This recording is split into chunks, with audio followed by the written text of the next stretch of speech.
All right. Pretty simply, the goal of this event is awareness of this cancer that leads to funding that will give us the diagnostic tools to prevent this cancer from spreading or occurring in anybody. Saving lives, basically, is what it comes down to. Putting that into perspective, the gambling bill that's going before the Senate today is sort of, I don't know, a little bit less severe than you think it might be. One additional goal for all of you guys in this audience who happen to go for their annual exam, we can get rid of that damn digital rectal examination in a hurry.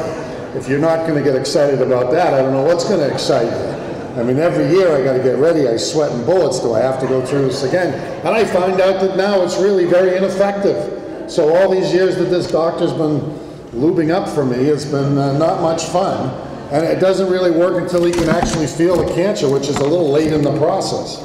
I mean, and the same is true of the PSA testing, where we're in a situation where if they catch this thing early, especially for you guys of color over here, I was hoping the governor was here today. There was a rumor that he was visiting Massachusetts this week, but no. Just kidding. Anyway, I mean, for black men, it's clearly a big issue. But the thing is, unlike other forms of cancer and other medical issues that we face, we're so close, just through simple diagnostic improvements, whether it's a blood test or urinalysis test or imaging test, of getting this stuff early. And when we get it early, people like my brother survive it. People like, you know, one of my best friends, one of my bosses at NBC, who got that prostate disease, got the answer and took a number of months off, but they got it.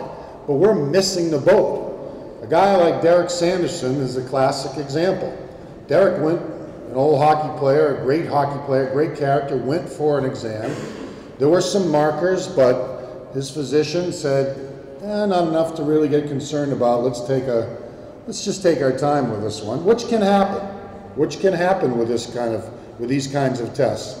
So he goes to play golf with another pretty good hockey player, Bobby Orr, and says, well, I got told that I had some early signs of prostate cancer, but he said, don't worry about it, we'll check on it. And Bobby, who's probably would have been a world-class physician if he wanted to be, and the way he played hockey, said, no, you're coming with me.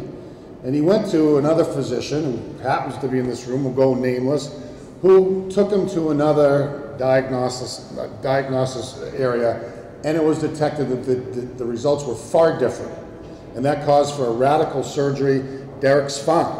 And without that, it might have been a far different result. So we're in a stage where our tools are not good enough, but we know where we have to go with it, and we have to get there fast because there are lives at stake. Right now, in my opinion, there are far more people up here that deserve the time and can explain more to you than I can.